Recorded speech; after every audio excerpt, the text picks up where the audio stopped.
Let's sing a response.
The reading today is from Psalm 98. Sing to the Lord a new song, for he has done marvelous things. His right hand and his holy arm have worked salvation for him. The Lord has made his salvation known and revealed his righteousness to the nations. He has remembered his love and his faithfulness to the house of Israel. All the ends of the earth have seen the salvation of our God. Shout for joy to the Lord. All the earth burst into jubilant song with music. Make music to the Lord with the harp and the sound of singing, with trumpets and the blast of the ram's horn. Shout for joy before the Lord, the King. Let the sea resound and everything in it, the world and all who live in it. Let the rivers clap their hands. Let the mountains sing together for joy. Let them sing before the Lord, for he comes to judge the earth. He will judge the world in righteousness and the peoples with equity.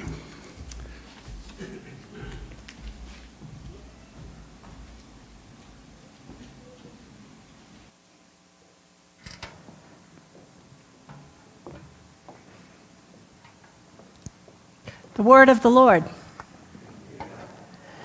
The Lord be with you. Thank you.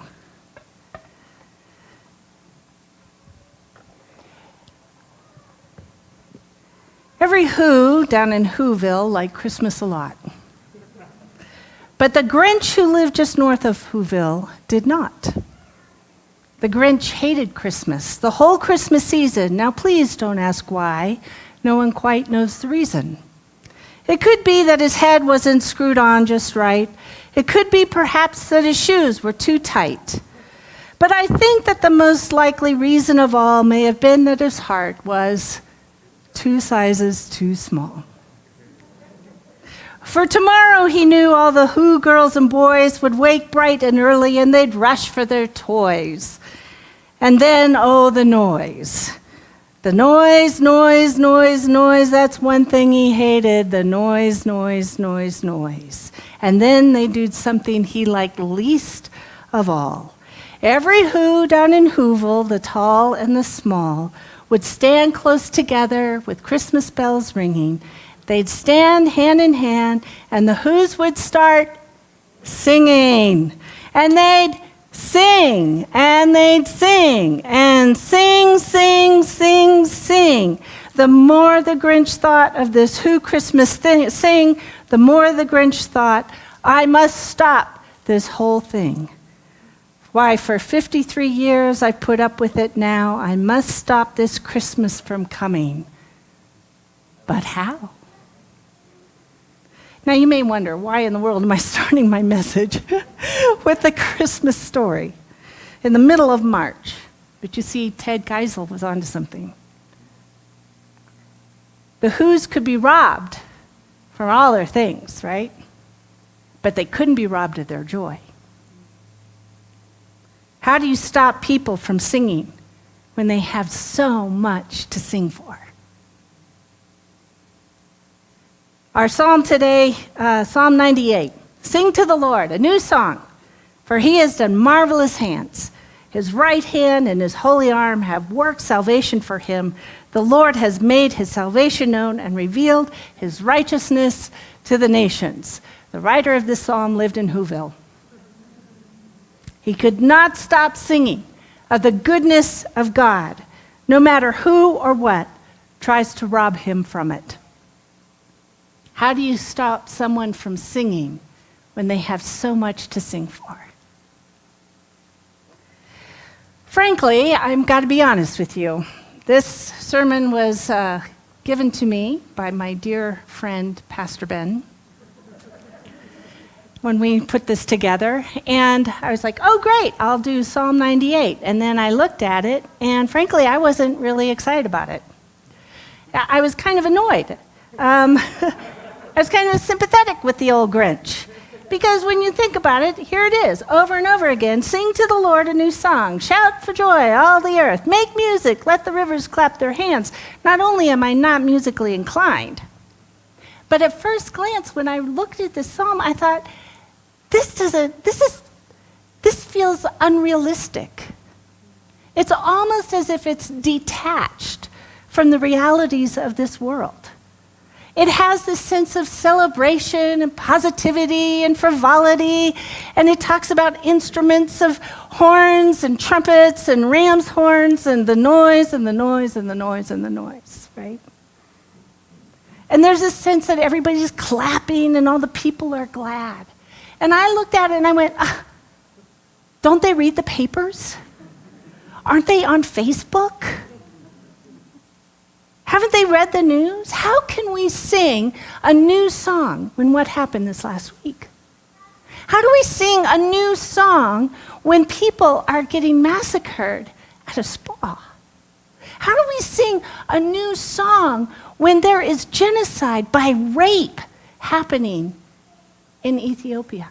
How do we sing a new song when millions of people are displaced because of war or terrorism or natural disasters, when there's millions of refugees?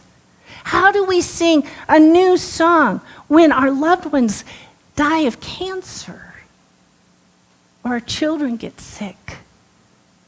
It's almost like this psalm is like a slap in the face of reality. And if you're like me, we often go to the scriptures and we're looking for things that kind of soften our hearts. Don't you do this? You have a hard day, so you go to the Bible, and what do you naturally turn to? Psalm 23. You know, I need comfort, I turn to Psalm 23. Or if I'm worried, I go to like Philippians 4:13. I can do all things through Christ who strengthens me. We go to the Bible in order to get to make our souls feel better, to make our hearts feel better. But I think I was missing the point, and I'm going to thank my brother Ben here for making me preach this. because scriptures are not just here to soothe our anxiety. The scriptures also ask us to go to hard places. They force me to ask the harder question. They are written not to help us understand ourselves, but they are written as an invitation to help us understand who God is. And we read the Bible not to invite it into our story. We read the Bible to enter into God's story and how we are part of the great sacred drama of God. N.T. Wright says the scripture at its heart is the great story that we sing in order not just to learn with our heads, but to become part of it through and through. The story that in turn becomes part of us. And I really appreciate this from Dr. Wright because I feel like this psalm is not an escape from reality, from the harshness of realities. You know what this psalm is doing? It's teaching us how to move into those realities. It's teaching us how we step into the hardship and provides us a way to live in a broken and hurting world. Many of you are familiar with Isaac Watts. He wrote another famous this is Christmas in March, by the way. He wrote another famous Christmas hymn. Anybody know what it is? Joy to the World. Joy to the World. Joy to the World was based on Psalm 98. In fact, he never intended it to be a Christmas hymn, which is why we're going to sing it later. He was particularly inspired by verse 4 of Psalm 98, which reads, Shout for joy to the Lord, all the earth, burst into jubilant song with music, which is the King James Version. But Isaac Watts grew up in England in a time that was absolutely decimated by the bubonic plague. Families had been torn apart. There was incredible poverty. There was food scarcity. There was economic uncertainty. He was also raised in an area in which the Anglican Church was putting pressure on people to have worship a specific Anglican way. And he and his family grew up as in a group called the Nonconformists. The Nonconformist Christians and the churches believe that each church should worship in their own way and didn't need to feel the pressure from the Anglican Church. And many Nonconformists suffered persecution for their faith. In fact, Isaac Watts' father was in prison when Isaac Watts was born. And he was in and out of prison or in exile throughout Isaac Watts' life.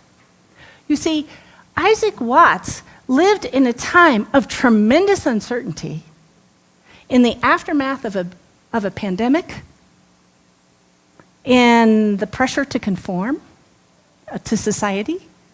He lived in a time where religious persecution was strong.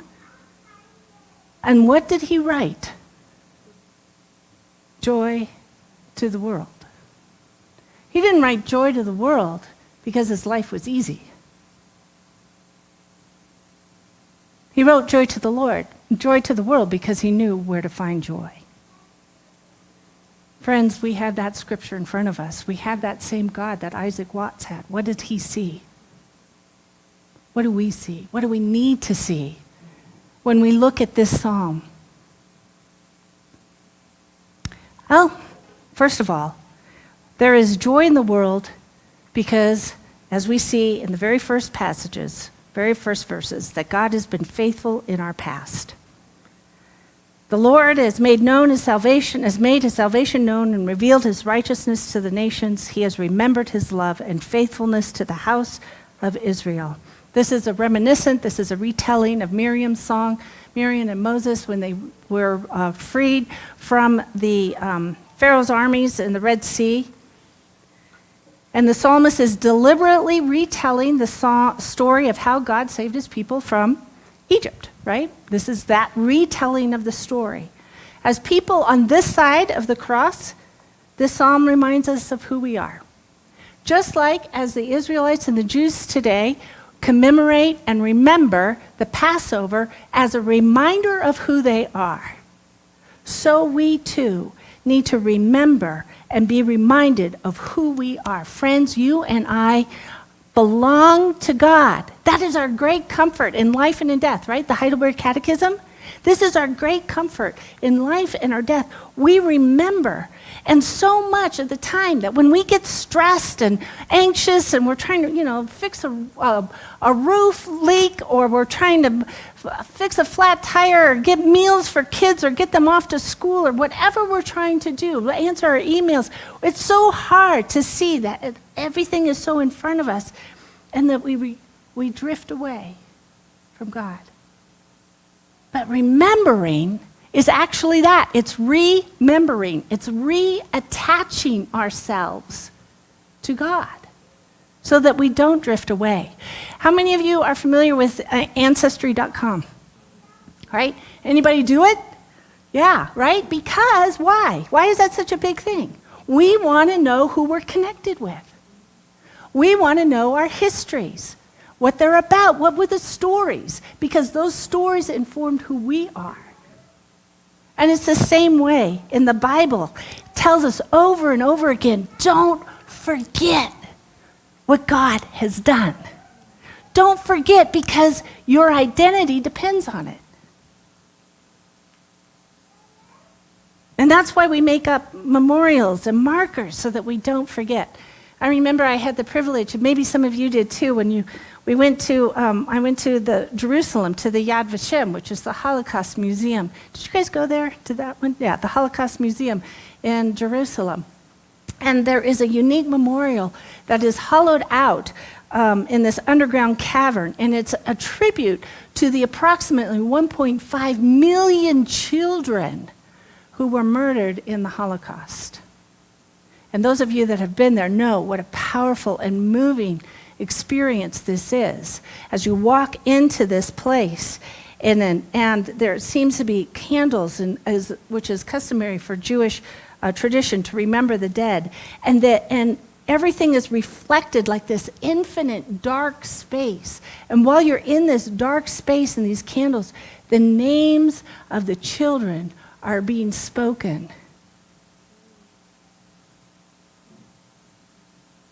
And their ages and their countries of origin. You can hear it in the background.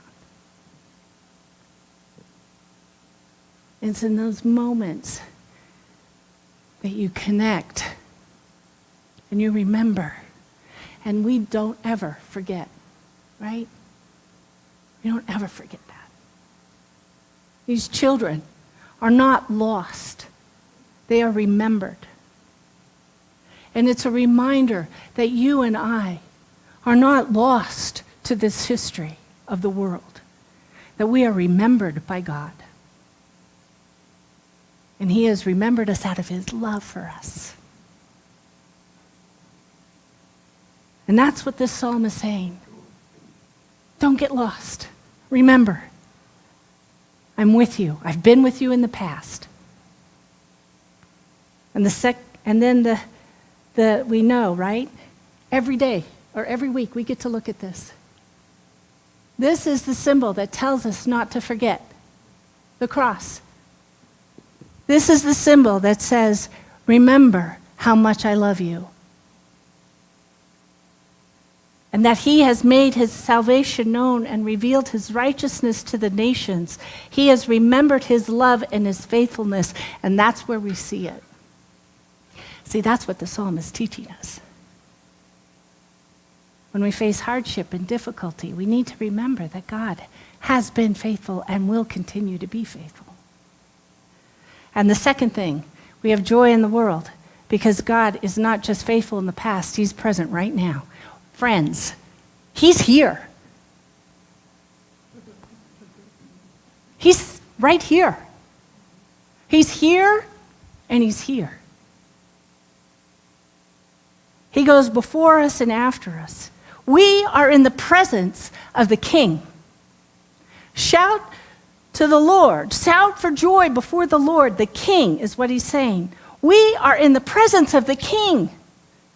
right? Where's our crash helmets and our seatbelts? A few years ago, Edge, the U2's guitarist, okay, he took his son out trick-or-treating in LA. This was a while ago.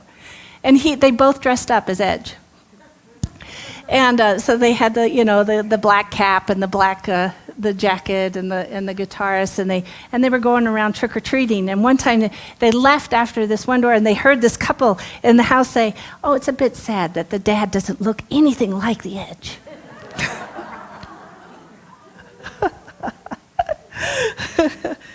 Do we have any idea of the greatness is in our midst?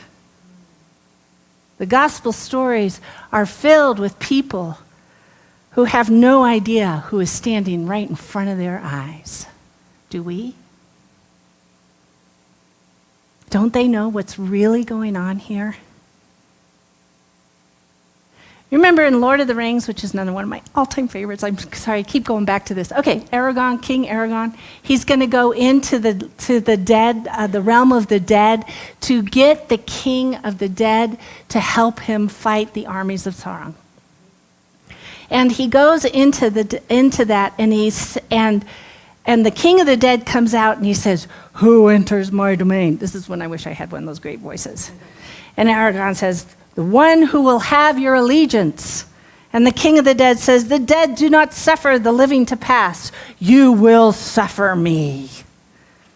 The way is shut. It is made by those who are dead, and we dead keep it. The way is shut. Now you must die." And Aragorn says, "I summon you to fulfill your oath." He's just totally ignoring him. And the king of the dead says, "None but the king of Gondor may command me." The king of the dead didn't know that Lord Aragorn was the king of Gondor, standing right in front of him, until he went after him, and then the sword of Isildur. I could go home and watch that again. When we realize that the king of the universe is in our midst, no wonder we have a song to sing. People on this side of the cross, we see that Jesus is the true King of Kings and the Lord of Lords. Colossians 1, now Christ is the visible expression of the invisible God. He existed before creation began. For it was through him that everything was made, whether spiritual material, seen or unseen. Through him and for him also were created power and dominion, ownership and authority. In fact, every single thing was created through and for him. And it goes on and on and on. Do we know who's in our midst? And then John Paul II wrote, "Do not abandon yourselves to despair." Why? We are Easter people, and hallelujah is our song. Let earth and receive her King, and heaven and nature sing. We find joy when we see God's presence is with us. Eugene Peterson says suffering is not the evidence of God's absence. It is God's presence, and it is our experience of being broken that God does his surest and most characteristic of his salvation work. We find joy when we know God is present with us. And lastly, we have joy in our world because Jesus is coming again to judge the world. Judgment! Yay! Right? Are you looking forward to Judgment Day? Judgment Day happened for us a long time ago. 2,000 years. Let the sea resound and everything in it, the world and all who live in it. Let them sing before the Lord, for he comes to judge the earth. And he will judge the world in righteousness and the peoples with equity. What do you think of when you think of the day of judgment? Get nervous? Scared? Uncertain?